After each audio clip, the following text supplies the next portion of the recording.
23 सितंबर 2024 एक बहुत ही भव्य रैली पूरे महाराष्ट्र के गाड़ियां औरंगाबाद से होते हुए मुंबई की तरफ गए। बहुत ही शांतिपूर्ण तरीके से गई, बहुत ही पीसफुल तरीके से गई। कहीं कोई हुल्लड़बाजी नहीं, कहीं कोई नारेबाजी नहीं। तिरंगा लहराते हुए ये रैली औरंगाबाद से मुंबई की तरफ जब गई तो सिर्फ हिंदुस्तान ही नहीं, दुनिया देखता रहा कि इतनी बड़ी रैली कैसे ऑर्गेनाइज की गई। कोई हंगामा नहीं, कोई भड़काऊ भाषण वहाँ पर नहीं हुआ। मुंबई पहुँचे, थाने में हमको रोक दिया गया। थाने के अंदर हमको बताया गया कि हम मेमोरेंडम यहीं पे देना है। तो district collector, divisional commissioner, police के सभी वरिष्ठ अधिकारी आए, हमने उनको मेमोरेंडम दिया और वहाँ से हम निकल गए।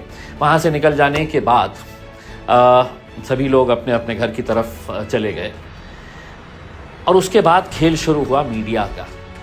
अब मीडिया किस तरीके से काम करता है आपको बहुत ज़्यादा बताने की ज़रूरत नहीं है, आप भी हर रोज़ देखते हैं, सुनते आ रहे हैं उसमें।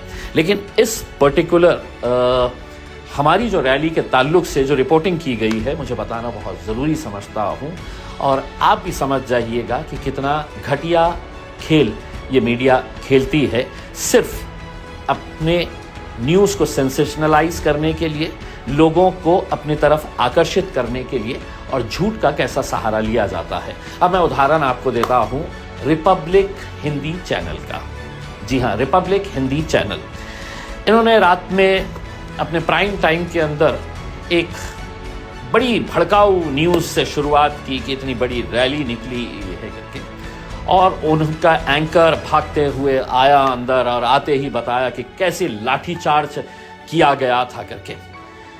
अब जब वो विजुअल्स मैंने रिपब्लिक टीवी के ऊपर देखा तो मैं खुद हैरान हो गया कि इस रैली के अंदर तो महिलाएं थी नहीं। इस रैली के अंदर हमारे साउंड सिस्टम के लिए एक छोटा सा माइक रखा गया था, तो इतने बड़े बड़े स्पीकर्स कहाँ से आ गए? महिला वहाँ पर खड़ी हुई है और साथ ही साथ फिर हमारी नज़र गई एक बोर्ड के ऊपर जो बता रहा था कि दिल्ली कुछ 165 किलोमीटर। तो हमने कहा हम तो मुंबई के अंदर है, ये बोर्ड तो दिल्ली के करीब का बता रहा है, ये लाठीचार्ज तो हमारा है ही नहीं, ऐसा सेटअप हमारा था ही नहीं।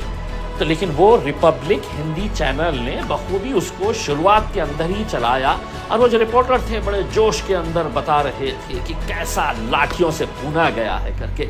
अब आप पहले रिपब्लिक टीवी का वो वीडियो आप देख लीजिएगा कि जहां पर महिलाएं दिख रही है, जहां पर वो बोर्ड नजर आ रहा है जिसके ऊपर दिल्ली कितने किलोमीटर है वो दिखा रहा है करके, बड़े बड़े साउंड सिस्टम दिखा रहे हैं। तो वो रिपब्लिक टीवी ने ये बताया कि ये लाठीचार्ज ये हमारी तिरंगा रैली के बाद पुलिस ने कैसे लाठियों से भूना है करके ये बताया। बड़े खुश हो रहे थे दिखा के कि देखे कैसा वहाँ पर इतने सारे लोग जमा हो गए और पुलिस ने अपने डंडों का इस्तेमाल किया। बड़े खुश हो रहे थे क्योंकि पत्रकारिता नहीं कर रहे थे, दलाली कर रहे थे। अब आप ये विजुअल देख लीजिएगा, उसके बाद मैं आपको अपना विजुअल बताता हूँ। अब देखिए, इस पर लाठी चल गई। शिंदे सरकार ने लाठी चलाना शुरू किया भीड़ पर, रात को लाठियां चलाई और उसके बाद लोगों को खदेड़ा है। पुलिस मौजूद थी बॉर्डर पर। जैसे ही अंदर जाने की कोशिश करने लगी भीड़, पुलिस ने लाठी चलाई, बल प्रयोग किया और उसके बाद लोगों को यहां से खदेड़ा और तितर बितर किया। अब हम आपको दिखाएंगे हमारी रैली का दृश्य। हमारी रैली जिस तरीके से आई, वहां पे जिस ग्राउंड के अंदर खड़े हुए थे, और वहां पर जब सब लोग चले गए थे, कुछ लड़के थे जो थोड़ा बहुत हंगामा कर रहे थे।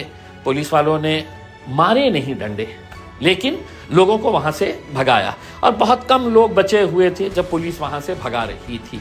अब ये हकीकत जो हमारा वहां पे मुलुंड नाके के पास का विजुअल है, ये विजुअल आप देख लीजिएगा और उसको कंपेयर कर लीजिएगा जो विजुअल रिपब्लिक टीवी चैनल और दूसरे चैनलों ने भी खूब चलाया, ये कहते हुए कि कैसे लाठियों से भूना गया। कुछ यूट्यूब चैनल वाले भी कुछ कम नहीं है, पैसा दो तो कुछ भी कर देते हैं, तो उन्होंने भी बड़ा जमकर कि कैसे लाठियां बरसाई गई AIMIM की बड़ी रैली के उसमें। तो अब आप ये विजुअल देख लीजिएगा, ये विजुअल देख लीजिएगा और आप समझ जाइएगा कि मीडिया आज के इस दौर के अंदर किस तरीके से काम कर रहा है। और मैं सिर्फ रिपब्लिक टीवी की बात नहीं कर रहा हूं। जी न्यूज़ वाले ने किसी एक कहाँ की किसी की तकरीर को हमारे विजुअल के अंदर बताया कि हमारी रैली के अंदर इस तरह की तकरीरें की गई है करके बड़े अच्छे तरीके से उन्होंने भी चलाया। किसने एडिट किया, किसने उसको ट्विटर के ऊपर डाला, ये इसकी जिम्मेदारी हमने उनको ओपन चैलेंज किया कि मजलिस के AIMIM के या वहाँ की रैली के अंदर जो हमारी रैली नहीं थी, सभी मुसलमान वहाँ पर इकट्ठा हुए थे अपनी नाराज़गी जताने के लिए और ये बताने के लिए कि हम हर चीज़ बर्दाश्त कर सकते हैं, अपने हुजूर की शान के अंदर गुस्ताखी नहीं बर्दाश्त कर सकते हैं। तो हम मुख्यमंत्री को संविधान की याद दिलाने के लिए वहाँ पर आए थे। तो हमने जी न्यूज़ को भी बताया कि आप ये क्यों चला रहे हैं, तो उन्होंने कहा कि नहीं, हमको किसी ने भेजा, आपके किसी पार्टी के बंदे ने इसको ट्वीट किया तो हमने उठा लिए है करके। पत्रकारिता ऐसी नहीं होती है साहब। 24 साल हमने भी पत्रकारिता की है तो हमें भी मालूम है कि पत्रकारिता करने के तरीक़े क्या होते हैं। लेकिन अफसोस के साथ ये कहना पड़ रहा है, कुछ पत्रकार पत्रकारिता नहीं कर रहे हैं, दलाली कर रहे हैं। इसलिए अगर यही सब करना है तो पत्रकारिता का एक नोबल प्रोफेशन है, बहुत अच्छा प्रोफेशन है, 4th पिलर ऑफ डेमोक्रेसी है हमारी मीडिया, जर्नलिज्म, उसको बदनाम मत करिएगा।